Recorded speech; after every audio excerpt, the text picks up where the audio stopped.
কোনো দল চায় বা না চায় আগামী সংসদ নির্বাচন পিআর পদ্ধতিতে হবে এবং দেশের জনগণ এটি গ্রহণ করবে বলে দাবি করেছেন জামাতের সেক্রেটারি জেনারেল অধ্যাপক মিয়া গোলাম পরোয়ার।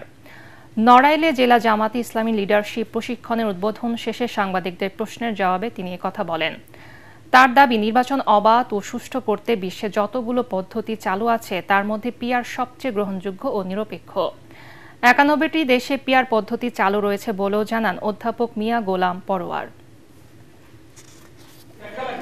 প্রপোর্শনাল রিপ্রেজেন্টেশন যেটাকে বলা হয়, সংখ্যানুপাতিক প্রতিনিধিত্ব, এই পদ্ধতিটা অধ্যাপক গোলাম আজম জামাত ইসলামের সাবেক আমিরেরই কিন্তু প্রস্তাব। তারই ধারাবাহিকতায় আমরা যারা তার উত্তরসূরি, রাজনীতির এখনকার বাস্তবতায় আমরা আগামী নির্বাচনকে সামনে রেখে এই পিআর পদ্ধতিতে নির্বাচন দাবি করেছি। পৃথিবীর ৯১টা দেশে পিআর পদ্ধতি চালু আছে।